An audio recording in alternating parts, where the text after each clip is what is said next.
Kumusta po kayong lahat?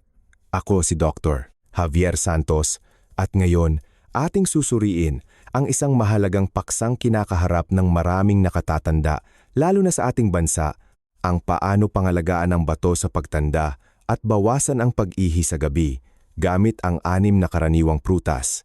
Naranasan mo na ba na sa kalagitnaan ng gabi habang mahimbing ang tulog ng lahat, tahimik kang bumabangon para umihi? 1 beses, 2 beses, minsan 3 beses sa isang gabi. Bawat pagbangon ay isang pahirap, bumibilis ang tibok ng puso at pakiramdam mo'y nanghihina. Pagkagising sa umaga, masakit ang ulo, mapait ang bibig at nananakit ang buong katawan na parang hindi nakapagpahinga. Marami sa inyo ang nasanay na sa pakiramdam na ito kaya iniisip na ganito talaga kapag tumatanda. Ngunit, totoo ba iyan?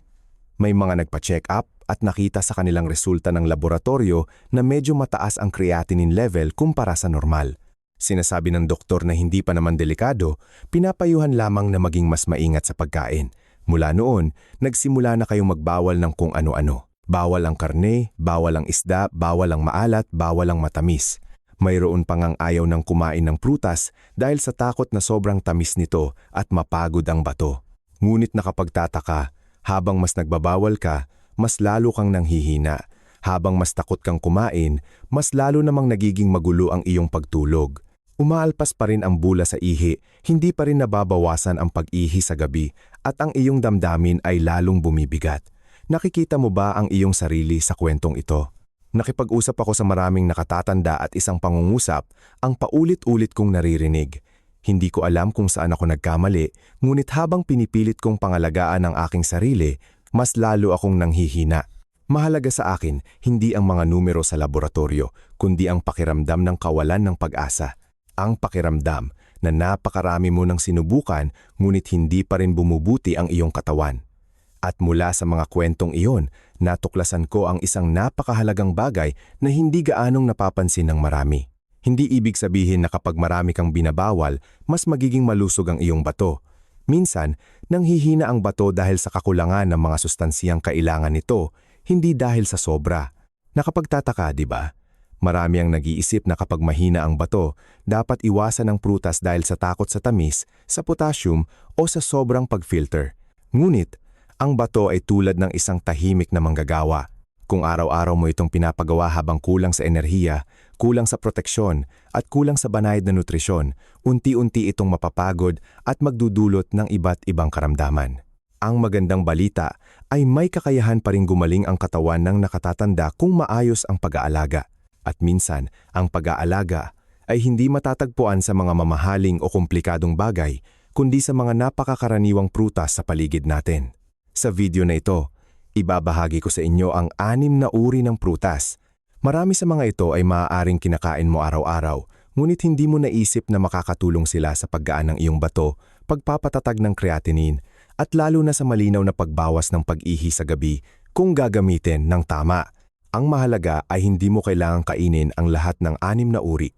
Kailangan mo lang pumili ng isa sa 6 na uri na nababagay sa iyong katawan, kainin sa tamang oras at tamang dami, at unti-unti nang magbabago ang iyong bato.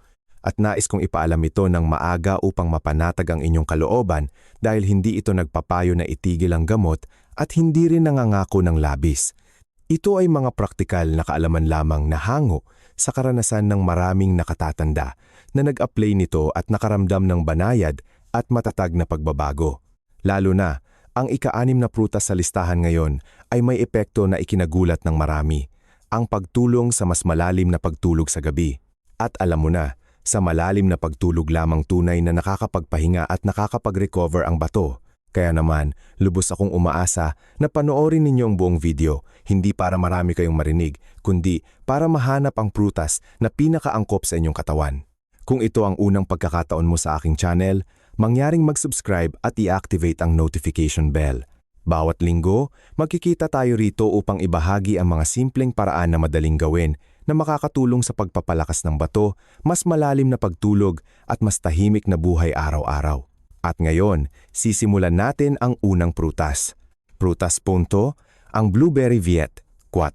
Isang maliit na prutas ngunit may kakayahang protektahan ang mga daluyan ng dugo ng bato. isang bagay na kulang sa maraming nakatatanda nang hindi nila nalalaman. Ang unang prutas na nais kong ibahagi ngayon ay ang blueberry. Isang maliit na prutas, simple tingnan, ngunit may mahalagang papel sa kalusugan ng bato ng nakatatanda. Marami sa inyo, kapag naririnig ang blueberry, iniisip agad ang malinaw na paningin, matalas na memorya o malusog na puso. Kakaunti lang ang naguugnay ng prutas na ito sa bato. Ngunit, ang ating bato ay umaandar ba ng maayos? Nakakapag-filter ba ng dugo ng mabuti o hindi? Ay lubos na nakadepende sa sistema ng maliliit na daluyan ng dugo na nagpapakain sa glomeruli ng bato. At sa puntong ito, ang blueberry ay nagpapakita ng pambihirang benepisyo. Ang blueberry ay mayaman sa natural na antioxidants, lalo na ang anthocyanins. Ang mga sangkap na ito ay may kakayahang pakalmahin ng matagal ng pamamaga sa maliliit na daluyan ng dugo. Kapag mas malinaw ang daloy ng dugo sa bato, mas maayos ang pagpapakain sa glomeruli, mas magiging banayad ang proseso ng pag-filter. Dahil dito, ang creatinine ay nagiging mas matatag sa paglipas ng panahon at hindi tumataas ng palihim tulad ng kinakatakutan ng marami. Napansin mo ba? Maraming taong may mahinang bato ang madalas na nakakaranas ng malamig na likod, pagkapagod sa hapon, mabigat na pakiramdam sa kamay at paa. Hindi lang ito senyales ng pagtanda, kundi isa ring indikasyon ng mahinang sirkulasyon sa rehiyon ng bato. Ang blueberry, kapag ginamit ng tama, ay nakakatulong sa pagpapabuti ng microcirculation, kaya't mas gagaan ang pakiramdam ng katawan at hindi gaanong nanghihina. Isang mahalagang punto pa, ang blueberry ay may kakayahang bawasan ng pinsala sa oxidative sa glomeruli. Kapag ang glomeruli ay naiirita o may banayad na pamamaga ng matagal, ang protina ay madaling lumalabas sa ihi, na nagiging sanhi ng pagbubula na nararanasan ng marami sa inyo. Kapag humupa ang pamamaga, mas magiging masikip ang filter ng bato, kaya't mas magiging malinaw ang ihi, at unti-unting mababawasan ang bula sa paglipas ng panahon.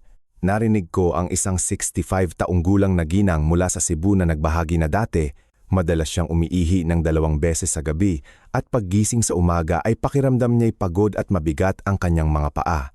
Matapos siyang payuhan na kumain ng kaunting blueberry sa tanghali, kasama ang pagkain ng masustansiyang pagkain, pagkalipas lamang ng ilang linggo ay gumaan ang kanyang pakiramdam at naging 1 beses na lang ang pag-ihi niya sa gabi. Sinabi niya na hindi raw ito agad gumaling, ngunit malinaw na mas komportable ang kanyang katawan. Gayunpaman, hindi ibig sabihin na mas maraming blueberry ang kainin, mas mabuti. Ito ay napakahalaga. Para sa mga may mahinang bato, sapat na ang isang maliit na dakot, mga 10,015 pirasong sariwang berry bawat pagkain. Ang sobrang pagkain ay maaaring magdulot sa katawan na magproseso ng mas maraming natural na asukal na hindi nakakatulong sa bato. Ang pinakamahusay na oras para kumain ng blueberry ay sa tanghali o sa unang bahagi ng hapon. Sa oras na ito, ang sistema ng pagtunaw ay matatag na gumagana at madali para sa katawan na sumipsip ng mga antioxidants nang hindi nagdudulot ng labis na stress sa bato. Hindi ka dapat kumain ng blueberry sa gabi dahil maaari itong gawing mas sensitibo ang pantog na madaling makaapekto sa pagtulog. Isang mahalagang paalala pa, ang blueberry ay dapat kainin ng buo. Hindi dapat madalas na i-blender at inumin. Kapag na-blender, mas mabilis na naabsorb ang asukal na nagpapahirap sa bato. Kung walang sariwang blueberry, maaari kang gumamit ng frozen na blueberry na natural na nilusaw at nananatili pa rin ang nutritional value nito. Ang blueberry ay hindi gamot, ngunit isang tahimik na tagapagtanggol ng bato. Kapag ginamit sa tamang dami at tamang oras, ang maliit na prutas na ito ay nakakatulong sa pagpapakalma ng pamamaga, pagprotekta sa mga daluyan ng dugo ng glomeruli, at paglikha ng pundasyon para sa mas matatag na creatinine sa paglipas ng panahon. Prutas dala, ang mulberry, daw, tam. Isang prutas na kaugnay sa mga alaala ng tahanan, nakakatulong sa pagpapayaman ng dugo, nagpapababa ng pagod at angkop para sa mga may mahinang bato na madalas nahihilo at nanghihina sa hapon. Ang pangalawang prutas na nais kong ibahagi ngayon ay ang mulberry. Isang prutas na napakapamilyar sa maraming nakatatanda, lalo na sa mga probinsya, ngunit madalas ay hindi gaanong pinapansin pagdating sa kalusugan ng bato. Marami sa inyo ang naaalala ang mulberry bilang isang pampagana o ginagamit sa paggawa ng alak. Kakaunti lang ang nag-iisip na ang mulberry, kung gagamitin ng tama, ay makakatulong sa katawan ng nakatatanda na hindi gaanong mapagod, hindi gaanong mahilo, at sa gayon ay hindi direktang makakatulong sa bato na gumana ng mas madali. May isang napakakaraniwang kondisyon sa mga may mahinang bato na hindi gaanong napapansin, iyon ay ang kakulangan sa enerhiya at banayad na anemia. Ang tao ay hindi naman malubhang anemic, ngunit palaging pakiramdam niya'y pagod nang hihina ang kamay at paa, lalo na sa hapon. Mayroon pang ang pakiramdam na parang naubusan ng baterya. At kapag pagod ang katawan, hindi rin makakagana ng maayos ang bato. Ang mulberry ay isang prutas na may kakayahang dahan-dahang magpakain ng dugo. Sa mulberry ay may maraming natural na compound na tumutulong sa pagbuo ng dugo, pagpapabuti ng sirkulasyon ng dugo, at pagbabawas ng matagal na pagkapagod. Kapag mas maayos ang daloy ng dugo, mas matatag ang dami ng dugo na dumadaloy sa bato, mas maayos ang pagpapakain sa glomeruli, at mas nagiging banayad ang proseso ng pag-filter. Pansinin mo, maraming tao pagkatapos kumain ng mulberry sa loob ng ilang panahon ay madalas na nakakaranas ng banayad na pagbabago. Hindi na gaanong pagod, hindi na gaanong mabigat ang ulo, at hindi na gaanong nanghihina sa hapon. At kapag may sapat na enerhiya ang katawan, unti-unting nababawasan ang pag-ihi sa gabi dahil hindi na gaanong napapagod ang bato sa gabi. Narinig ko ang isang 60-taong gulang na ginang mula sa Quezon City na nagbahagi na dati, bawat hapon ay kailangan niyang magpahinga dahil sa pagod at pakiramdam niya'y nahihilo. Matapos siyang payuhan na kumain ng kaunting hinog na mulberry sa tanghali, pagkalipas lamang ng ilang linggo ay lumakas ang kanyang pakiramdam. Hindi na niya kailangang humiga ng madalas sa hapon. Sinabi niya na hindi raw ito agad gumaling, ngunit malinaw na mas malakas ang kanyang katawan. Para sa mga nakatatanda, ganoon pa lang ay napakahalaga na. Ang isa pang mahalagang benepisyo ng mulberry ay ang natural na antioxidant na kakayahan nito na nakakatulong sa pagbabawas ng banayad na pamamaga sa katawan. Kapag nabawasan ang matagal na pamamaga, hindi na rin gaanong naiirita ang bato, kaya't nakakatulong ito sa mas malinaw na ihi at mas kaunting bula sa paglipas ng panahon. Gayunpaman, hindi dapat kumain ng sobrang dami ng mulberry. Para sa mga may mahinang bato, sapat na ang isang maliit na dakot bawat pagkain. Ang sobrang pagkain ay maaaring magdulot ng pagbabago sa antas ng asukal sa dugo, lalo na sa mga may diabetes o pre-diabetes. Ang pinakamahusay na oras para kumain ng mulberry ay sa tanghali o sa unang bahagi ng hapon. Ito ang oras na kailangan ng katawan ng banayad na enerhiya upang maiwasan ang pagkapagod sa huli. Hindi ka dapat kumain ng mulberry sa gabi dahil maaaring maging sanhi ito ng kaunting pagiging gising, makaapekto sa pagtulog, at hindi direktang magpalala ng pag-ihi sa gabi. Ang mulberry ay dapat kainin ng hinog na natural, hugasan ng maayos, at kainin ng buo. Hindi dapat ito ibabad sa alak para madalas na gamitin dahil ang alak ay hindi angkop para sa mga may mahinang bato. Kung walang sariwang mulberry, maaari kang gumamit ng pinatuyong mulberry at pakuluan para inumin ng malabnaw, ngunit sa napakaliit na dami lamang. Ang mulberry ay hindi isang prutas na panggamot, kundi isang paraan ng dahan-dahang pagpapalusog sa katawan na tumutulong sa mga nakatatanda na magkaroon ng mas maraming lakas, mas maraming dugo, at mas matibay na pundasyon para sa mas madaling paggana ng bato. Prutas 3. Ang itim na ubas. Nyo. Isang pangkaraniwang prutas na napakabuti para sa mga daluyan ng dugo at lalo na angkop para sa mga madalas na umiihi sa gabi, malamig ang likod at masakit ang tuhod. Ang pangatlong prutas sa listahan ngayon ay ang itim na ubas, isang napakapamilyar na prutas na matatagpuan sa halos lahat ng palengke at supermarket, ngunit madalas ay mali ang pagkakaintindi pagdating sa kalusugan ng bato ng nakatatanda. Marami sa inyo, kapag naririnig ang ubas, iniisip agad ang tamis, ang asukal at nag-aalala na ang pagkain nito ay magpapahirap sa bato na mag-filter. Kaya naman, hindi kakaunti ang mga may mahinang bato na kusang tinatanggal ang ubas sa kanilang dieta. Ngunit, ang itim na ubas, kung gagamitin ng tama, ay lubos na naiiba sa ating mga kinatatakutan. Ang pinakamahalagang katangian ng itim na ubas ay nasa madilim nitong balat kung saan matatagpuan ang maraming natural na antioxidant compound, lalo na ang resveratrol at anthocyanins. Ang mga sangkap na ito ay may kakayahang protektahan ang mga dingding ng daluyan ng dugo, lalo na ang maliliit na daluyan ng dugo na nagpapakain sa glomeruli ng bato. Kapag malusog at nababanat ang mga daluyan ng dugo, mas matatag ang daloy ng dugo sa bato, mas magiging banayad ang pag-filter ng bato at hindi gaanong magkakaroon ng labis na pagpapagod sa gabi. Napansin mo ba? Maraming taong may mahinang bato ang madalas na nakakaranas ng malamig na pakiramdam sa likod, masakit na tuhod, mabigat na pakiramdam sa paa sa hapon, at madalas na nagigising sa gabi dahil sa pag-ihi. Ang mga sintomas na ito ay karaniwang nauugnay sa mahinang sirkulasyon at mahinang daluyan ng dugo sa rehiyon ng bato. Ang itim na ubas, kapag kinakain ng regular sa tamang dami, ay nakakatulong sa pagpapabuti ng sirkulasyon, kaya't nakakatulong sa pagbabawas ng malamig na pakiramdam sa likod at pagbabawas ng bilang ng pag-ihi sa gabi sa paglipas ng panahon. Ang isa pang benepisyo ng itim na ubas ay ang kakayahan nitong bawasan ang matagal na pamamaga. Kapag ang bato ay may banayad na pamamaga ng matagal, madaling lumuluwag ang filter ng glomeruli na nagiging sanhi ng paglabas ng protina sa ihi at nagiging sanhi ng bula. Ang mga antioxidant sa itim na ubas ay nakakatulong sa pagpapakalma ng kondisyong ito, kaya't nakakatulong sa mas malinaw na ihi at pagbabawas ng bula sa natural na paraan ng hindi nagmamadali. Narinig ko ang isang 67 taong gulang na ginang mula sa Batangas na nagbahagi na dati, madalas siyang nakakaramdam ng malamig sa likod at bawat gabi ay kailangan niyang bumangon ng 2 beses para umihi.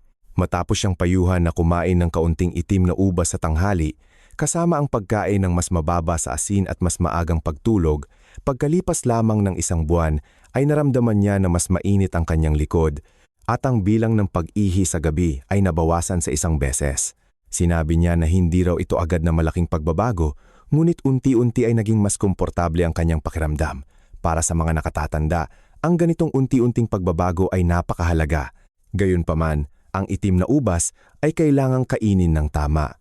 Para sa mga may mahinang bato, sapat na ang 8 hanggang 12 piraso bawat pagkain, nguyain ng mabuti at dahan-dahan ang pagkain. Hindi dapat kainin ang buong buwig dahil ang natural na asukal ay maaaring magdulot sa katawan na magproseso ng mas marami. Ang pinakamahusay na oras para kumain ng itim na ubas ay sa tanghali o sa unang bahagi ng hapon kung kailan kailangan ng katawan ng banayad na enerhiya at ang sirkulasyon ay gumagana ng maayos. Hindi ka dapat kumain ng itim na ubas sa gabi, lalo na pagkatapos ng 6 PM, dahil maaari itong gawing mas sensitibo ang pantog at magpalala ng pag-ihi sa gabi. Bukod dito, ang itim na ubas ay dapat kainin ng buo, hindi dapat madalas na ipiga at inumin. Ang grape juice ay mabilis na naabsorb ang asukal na hindi angkop para sa mga may mahinang bato o may diabetes.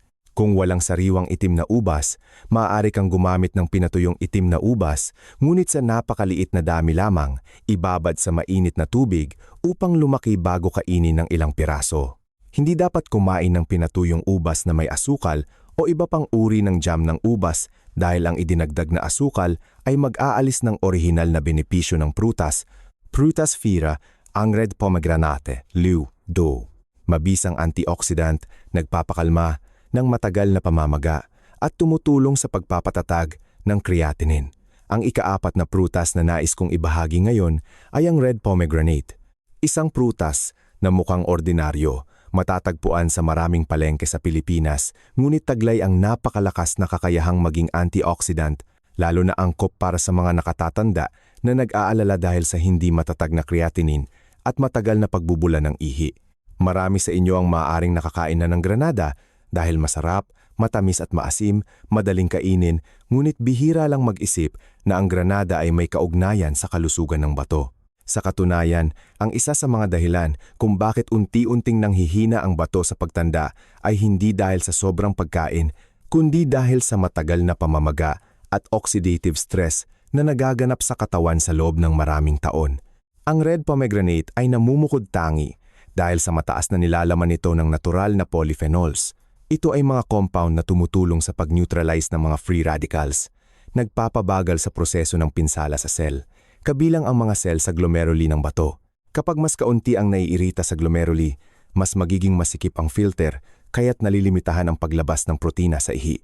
Ito ang sanhi ng bula sa ihi na nararanasan ng marami sa inyo. Napansin mo ba?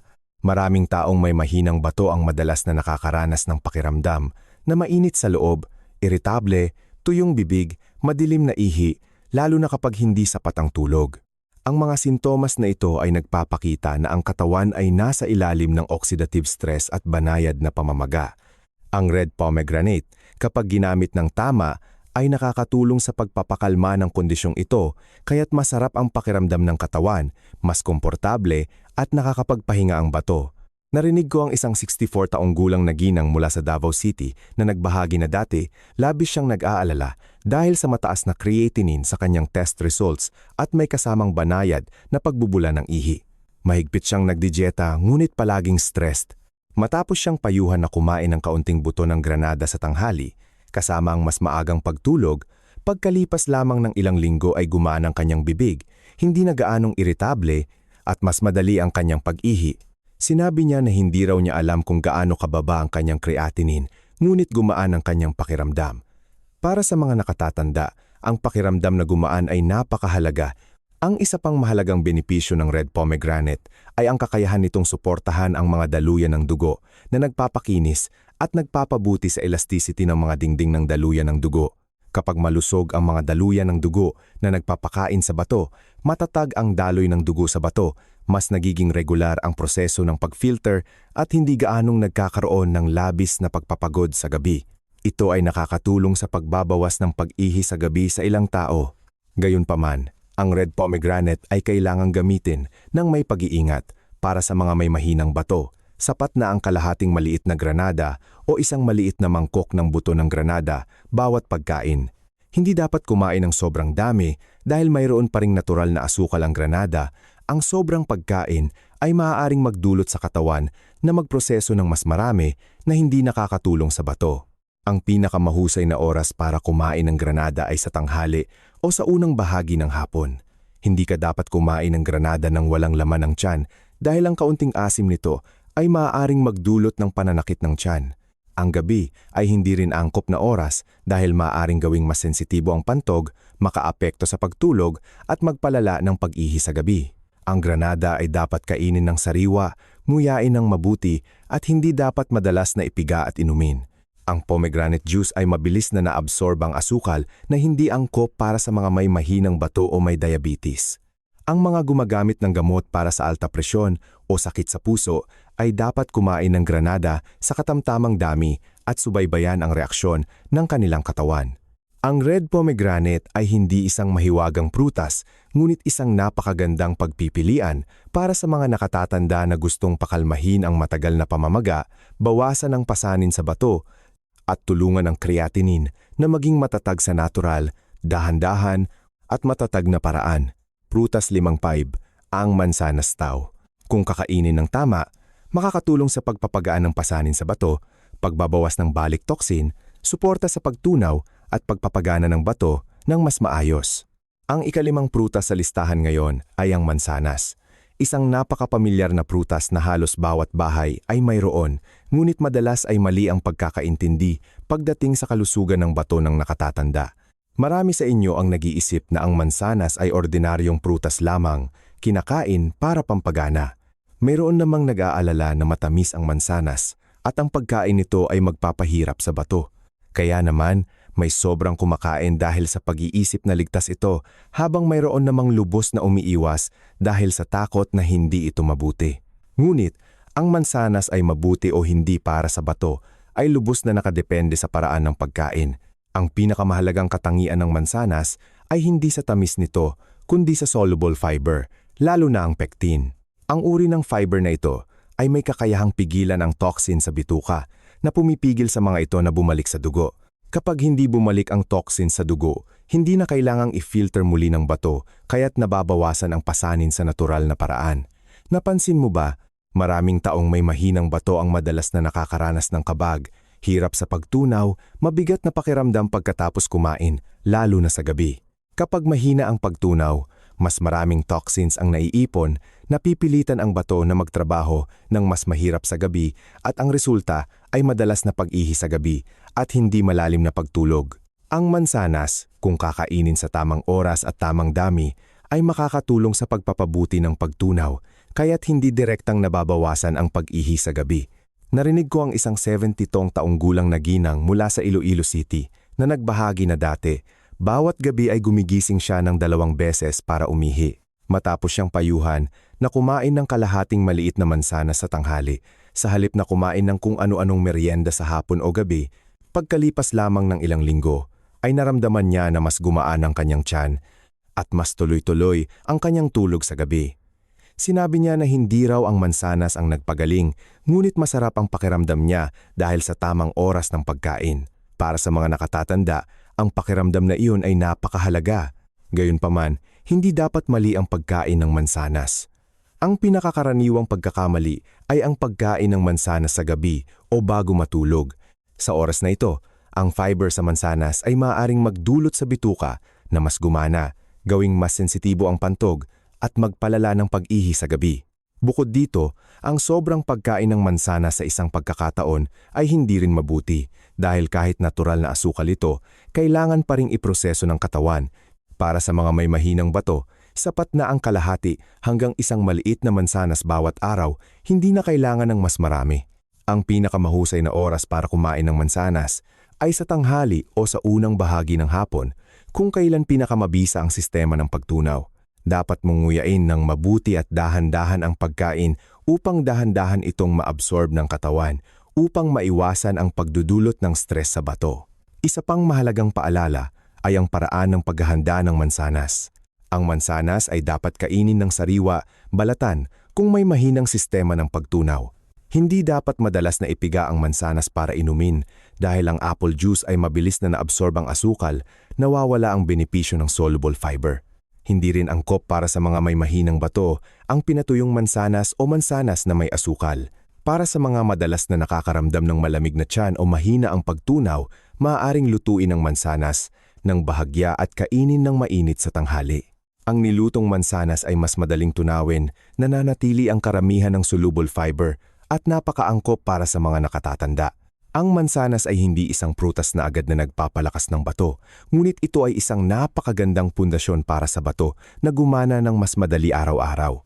Kapag mas malusog ang bituka, mas kaunti ang toxins, mas maraming oras ang makukuha ng bato para magpahinga, at ang mga problema tulad ng pag-ihi sa gabi o pagkapagod sa umaga ay unti-unting bumubuti. Prutas 6, ang perasle. Nagpapakalma ng pantog, nagpapababa ng pag-ihi sa gabi, tumutulong sa mas malalim na pagtulog upang makarecover ang bato. Ang ika-6 na prutas at siya ring napakahalaga sa listahan ngayon ay ang peras. Isang napakapamilyar na prutas, madaling bilhin, abot kaya, ngunit madalas ay hindi gaanong pinapansin pagdating sa pag-ihi sa gabi at pagtulog ng nakatatanda. Marami sa inyo ang nag-iisip na ang peras ay prutas lamang na pampalamig, kinakain para maibsan ang uhaw. Ngunit, para sa mga may mahinang bato, ang peras ay may ginagawang tahimik, ngunit napakahalagang bagay. Iyon ay ang pagpapakalma sa pantog at pagpapakalma sa sistema ng nerbiyos sa banayad na paraan, lalo na sa hapon at gabi. At alam mo na, kapag humupa ang pantog, hindi na gaanong magiging sensitibo ang pagnanais na umihi. Kapag bumaba ang reaksyon na ito, mas magiging malalim ang pagtulog at sa malalim na pagtulog lamang tunay na nakakapag-recover ang bato. Maraming nakatatanda ang umiihi ng madalas sa gabi hindi dahil sa sobrang pag-inom ng tubig, kundi dahil ang pantog ay laging nasa estado ng pagkabahala at sobrang pagiging sensitibo. Kailangan lang ng kaunting ihi ay pakiramdam na agad na gusto mong umihi kahit hindi pa puno ang pantog. Ang peras ay may banayad na pampalamig na katangian, matamis at sariwa ang lasa na nakakatulong sa pagpapakalma sa urinary tract mucosa at nagpapababa ng pakiramdam ng pagmamadali. Kapag hindi na gaanong nagkokontract ang pantog ng walang dahilan, unti-unting bababa ang bilang ng paggising sa gabi sa paglipas ng panahon. Napansin mo ba? Sa mga araw na mahina ang tulog, mas pagod ang pakiramdam ng tao, mas mabigat ang ulo pagkagising sa umaga, at mas masakit ang likod. Ito ay dahil kapag hindi malalim ang tulog, patuloy na gumagana ang bato sa matagal na pagkapagod. Hindi diretsyong ginagamot ng peras ang bato, ngunit nakakatulong ito sa paglikha ng napakahalagang kondisyon para makapagpahinga ng tama ang bato. At para sa bato, ang tamang pahinga ang unang hakbang sa paggaling. Narinig ko ang isang 69 taong gulang na ginang mula sa Maynila na nagbahagi na dati, bawat gabi ay gumigising siya ng 2 hanggang 3 beses. Minsan, pagkadulas lang ng tulog, ay gusto na namang umihi. Matapos siyang payuhan na kumain ng kaunting hinog na peras sa hapon, kasama ang pagkain ng mas magaan na hapunan, pagkalipas lamang ng ilang linggo ay naramdaman niya na mas tuloy-tuloy ang kanyang tulog sa gabi. Minsan ay 1 beses na lang siyang gumigising. Sinabi niya na totoo, mas malusog ang pakiramdam niya kapag nakakatulog siya. Para sa mga nakatatanda, ang pagtulog ay ang pinakamahalagang gamot. Bukod sa epekto ng pagpapakalma sa pantog, ang peras ay naglalaman din ng soluble fiber na tumutulong sa pagtunaw at nagpapababa ng naipong toxins sa bituka. Kapag mas maayos ang paggana ng bituka, mas kaunti ang toxins na bumabalik sa dugo at ang bato ay hindi na gaanong mahirapan sa pagfilter. Ang ugnayang ito ay napakatahimik, ngunit napakahalaga para sa mga may mahinang bato. Gayunpaman, ang peras ay kailangan ding gamitin ng tama. Para sa mga nakatatanda, sapat na ang isang maliit na bahagi bawat pagkain, mga 1,400 hanggang kalahati ng isang katamtamang peras. Hindi dapat kainin ang buong malaking peras ng sabay-sabay dahil maaaring magdulot ito ng malamig na tiyan o kabag, lalo na sa mga may mahinang sistema ng pagtunaw. Ang pinakamahusay na oras para kumain ng peras ay sa hapon, mga 4 hanggang 6 p.m., kung kailan nagsisimula ng magpahinga ang katawan. Ang pagkain ng peras sa oras na ito ay nakakatulong sa pagpapakalma ng pantog bago matulog. Hindi ka dapat kumain ng peras ng huli na, malapit sa oras ng pagtulog, at hindi rin dapat kumain ng lubhang gutom. Tungkol sa paraan ng paggamit, ang peras ay dapat kainin ng hinog na natural, muyain ng mabuti. Para sa mga madalas na nakakaramdam ng malamig na tiyan o madaling magkaroon ng pagtatae, maaaring steam o lutuin ang peras ng bahagya at ang pagkain nito ng mainit ay mas magiging komportable. Hindi dapat madalas na uminom ng peras juice dahil madali itong makapagdulot ng malamig na tiyan at mabilis na naabsorb ang asukal na hindi nakakatulong sa mga may mahinang bato. Isang mahalagang paalala, ang mga may pagtatae, sobrang malamig na tiyan o may sipon ay dapat pansamantalang itigil ang pagkain ng peras. Kapag bumalik sa normal ang maaaring simulan muli sa maliit na dami at subaybayan ang reaksyon ng katawan. Ang peras ay hindi isang prutas na nagpapalakas ng bato ng mabilis, ngunit ang banayad at tahimik nitong katangian ay lumulutas ng isang napakahalagang problema, iyon ay ang pagtulog. Kapag mas malalim ang iyong tulog, mas kaunti ang iyong pag-ihi sa gabi, magkakaroon ng pagkakataon ang bato na gumaling unti-unti, dahan-dahan, matatag at ligtas. Conclusion. Sa puntong ito, napag-usapan na natin ang 6 na napakapamilyar na prutas: blueberry, mulberry, itim na ubas, red pomegranate, mansanas at peras. Ang bawat isa ay may sariling papel at iba't ibang paraan ng pagsuporta sa bato. Ngunit, ang pinakamahalagang bagay na nais kong bigyang diin ngayon ay hindi mo kailangan at hindi rin dapat kainin ang lahat ng 6 na uri ng sabay-sabay. Maraming nakatatanda kapag naririnig ang mga listahang tulad nito ay madalas na nag-aalala kung kailangan ba nilang kainin ang lahat o kung may masamang mangyayari kung may kulang na isang uri. Ang bato ay hindi nangangailangan ng maraming bagay ng sabay-sabay. Kailangan ng bato ang banayad, regular, at angkop sa katawan ng bawat isa. Kailangan mo lang pumili ng isang uri ng prutas na pinakaangkop, kainin ng tama, sa tamang oras, at unti-unti nang magbabago ang iyong bato. Kaya paano mo malalaman kung aling uri ang nababagay sa iyo? Kung madalas kang nakakakita ng banayad na bula sa ihi, nagbabago ang creatinine, madalas kang pagod ngunit hindi gaanong nilalamig, ang blueberry ay isang angkop na pagpipilian upang protektahan ang maliliit na daluyan ng dugo ng bato at bawasan ang matagal na pamamaga. Kung madalas kang nanghihina sa hapon, medyo nahihilo, kulang sa lakas, lalo na pagkatapos ng tanghalian, ang mulberry ay makakatulong sa pagpapayaman ng dugo at pagpapataas ng enerhiya ng banayad upang hindi mapagod ang bato. Kung madalas kang nilalamig sa likod, masakit ang tuhod, umiihi sa gabi kasama ang pakiramdam na nilalamig ang katawan, ang itim na ubas ay napakaangkop dahil nakakatulong ito sa pagpapabuti ng sirkulasyon, nagpapainit ng bahagya sa rehiyon ng bato at nagpapababa ng pasanin sa pag-filter sa gabi. Kung madalas kang nakakaramdam ng init sa loob, iritable, tuyong bibig, madilim ang ihi, lalo na kapag hindi sapat ang tulog, ang red pomegranate ay makakatulong sa pagiging antioxidant, pagpapakalma ng matagal na pamamaga, at pagpapalamig sa katawan mula sa loob. Kung madalas kang nakakaramdam ng kabag, hirap sa pagtunaw, mabigat ang pakiramdam pagkatapos kumain, at mas madalas na umiihi sa gabi kapag kumakain ng late dinner, ang mansanas na kinakain sa tamang oras at tamang dami ay makakatulong sa pagbabawas ng toxins na bumabalik sa dugo, kaya't mas maraming pahinga ang makukuha ng bato. At kung ang pinakamalaking problema mo ay ang madalas na pag-ihi sa gabi, hindi malalim na pagtulog, at gusto mo nang umihi pagkadulas lang ng tulog, ang peras ang prutas na dapat mong unahin dahil pinapakalma nito ang pantog at sumusuporta sa pagtulog. At ang pagtulog ang ginintuang oras para makarecover ang bato. Matapos mong mapili ang pinakaangkop na uri, panatilihin mo ito ng regular sa loob ng hindi bababa sa 2 hanggang 3 linggo. Hindi kailangang kumain ng marami, kailangan lang kumain ng tama. Sa panahong iyon, pansinin mo ang mga maliliit na pagbabago. Mas kaunti ba ang paggising mo sa gabi? Mas magaan ba ang pakiramdam mo pagkagising sa umaga? Mas malinaw ba ang iyong ihi? Ang mga pagbabagong ito ay karaniwang dahan-dahan dumarating, ngunit napakatotoo. At ang mga maliliit na pagbabagong iyon ang senyales na unti-unting pinapakain ng tama ang bato. Ang pag-aalaga sa bato sa pagtanda ay hindi isang karera, kundi isang paglalakbay na nangangailangan ng pasensya at pag-unawa. Huwag mong pilitin ang iyong sarili na kumain ng sobrang dami at huwag ding masyadong mag-alala sa mga numero. Pakinggan mo ang iyong katawan at tratuhin mo ito ng mas banayad ng kaunti araw-araw. Kung nakarinig ka na sa puntong ito, gusto kong tanungin ka ng isang katanungan para sa huling interaksyon. Aling prutas sa 6 na uri ngayon ang pinakaangkop sa iyo?